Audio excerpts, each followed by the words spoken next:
అందరికీ నమస్తే అండి. నా పేరు శివదత్ బోడపాటి, ఆంధ్రప్రదేశ్ రాష్ట్ర పౌర సరఫరాల కార్పొరేషన్ డైరెక్టర్ మరియు జనసేన పార్టీ స్టేట్ సెక్రటరీ. రాష్ట్రంలో మరి సివిల్ సప్లైస్ కార్పొరేషన్ అద్భుతంగా పనిచేస్తూ ఉంది. సివిల్ సప్లైస్ శాఖ మంత్రివర్యులు గౌరవనీయులు శ్రీ నాదెండ్ల మనోహర్ గారి ఆధ్వర్యంలో ఈ రాష్ట్రంలో మరి ఏదైతే గతంలో MDU వెహికల్స్ ఏవైతే ఉన్నాయో వాటి వల్ల ఏదైతే రైస్ మొత్తం కూడా తప్పుదోవ పట్టిందో, ఏదైతే అవినీతి జరుగుతుందో వాటిలన్నిటికీ చెక్ మార్క్ పెడుతూ వాటిని రద్దు చేసి రేషన్ డిపోలు తిరిగి పునఃప్రారంభించిన తర్వాత రాష్ట్రం మొత్తం కూడా ప్రజలు చాలా సంతోషంగా ఉన్నారు. ప్రత్యేకంగా మన్య ప్రాంతంలో ప్రజలు సైతం కూడా చాలా సంతోషం వ్యక్తపరుస్తూ ఉన్నారు. మరి 65 సంవత్సరాలు పైబడిన వారికి ఇంటి వరకు తీసుకెళ్ళి డెలివరీ చేసే విధంగా ఎక్కడ ఎటువంటి ఇబ్బంది లేకుండా వాళ్ళు ప్రతి ఒక్కటి అంటే 60 సంవత్సరాలు పైబడిన ప్రతి ఒక్కరికి కూడా మనం చేస్తూ ఉన్నాము. అది ప్రతి నెల కూడా 25వ తేదీ నుంచి మరి లాస్ట్ 1 వీక్ అది చేస్తున్నాం. తర్వాత ప్రతి నెల 1వ తేదీ నుంచి 15వ తేదీ వరకు కూడా మరి రేషన్ దుకాణాలన్నీ కూడా ఫేర్ ప్రైస్ షాప్స్ అన్నీ కూడా ఓపెన్లో ఉండి ప్రజలకు అందుబాటులో ఉంటున్నాయి. ఈ 25వ తేదీ నుంచి ప్రత్యేకంగా ATM కార్డు తరహాలో మనం వాడే పాన్ కార్డు, ATM కార్డు ఎలాగైతే ఉంటాయో అలాగే రేషన్ కార్డు కూడా కార్డు తరహాలో కొత్తగా ఆంధ్ర రాష్ట్ర ప్రభుత్వం మరి ముఖ్యమంత్రి వర్యులు చంద్రబాబు నాయుడు గారి ఆధ్వర్యంలో, అలాగే ఉప ముఖ్యమంత్రి వర్యులు పవన్ కళ్యాణ్ గారి ఆధ్వర్యంలో, పౌర సరఫరాల శాఖ మంత్రి వర్యులు నాదెండ్ల మనోహర్ గారి యొక్క ఆధ్వర్యంలో ఈ యొక్క కార్డు డిస్ట్రిబ్యూషన్స్ ప్రారంభమవుతున్నాయి. ఈ 25 నుంచి ప్రారంభిస్తున్నారు. మరి రాష్ట్రం అంతా కూడా ఈ కార్డు డిస్ట్రిబ్యూషన్ జరుగుతుంది. ATM కార్డు తరహాలో చాలా సింపుల్గా ఉంటుంది.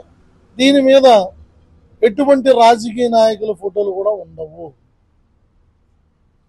ఎవరైతే లబ్ధిదారులు ఉంటారో వాళ్ళకి సంబంధించిన ఫోటో మరి ప్రభుత్వ ఆంబలం తప్పితే కానీ వాళ్ళ వివరాలతో ఉంటుంది తప్పితే కానీ నాయకుల ఫోటోలు పెట్టుకొని రంగులు మార్చే పరిస్థితి లేదు. కూటమి ప్రభుత్వం చాలా చిత్తశుద్ధితో పనిచేస్తుంది. ప్రజలకి సేవ చేయాలి అనే దృఢ సంకల్పంతో ప్రతి ఒక్క లబ్ధిదారుడికి కూడా అన్ని విధాలుగా మరి అన్నీ అందిస్తూ ఉన్నాము. వాస్తవానికి గణాంకాలు కూడా చూస్తే 1,46,00,000 పై చిలుకున్నటువంటి రేషన్ కార్డుల్లో 1,10,00,000 వరకు కూడా రైస్ని ఉపయోగించుకున్న లబ్ధిదారులు ఉన్నారు. అలాగే సుమారుగా 97 లక్షల పైన లబ్ధిదారులు పంచదారను ఉపయోగించుకున్న వాళ్ళు ఉన్నారు.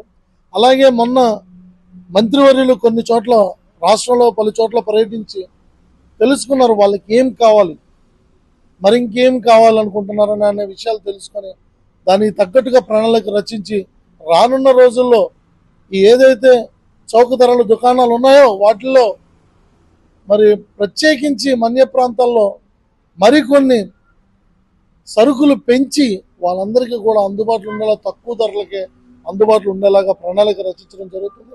అలాగే బాగా 3 కిలోమీటర్ల పైన దూరంగా వెళ్ళి ఇవ్వాల్సిన పరిస్థితి వస్తే సబ్ డిపోలను కూడా ఓపెన్ చేయాలని చెప్పి మంత్రివర్యులు నిర్ణయించుకోవడం జరిగింది.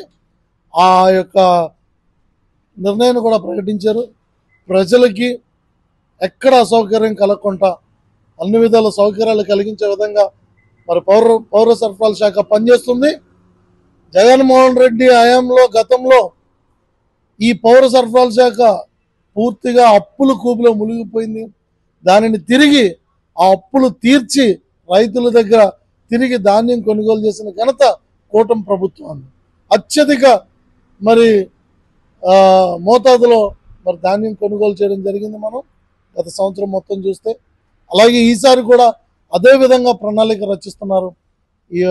మరి నిజంగా ప్రజలు చాలా సంతోషాన్ని వ్యక్తపరుస్తున్నారు. ప్రతి చోట కూడా మాకు కూలి పనులకి వెళ్ళొస్తామండి, మేము ఉదయం వెళ్తే రాత్రి 7-8 అయిపోద్ది, మేము వచ్చేసరికి ఈ యొక్క బళ్ళు ఉండేవి కాదు, మేము తీసుకునే వాళ్ళం కాదు సరుకులు.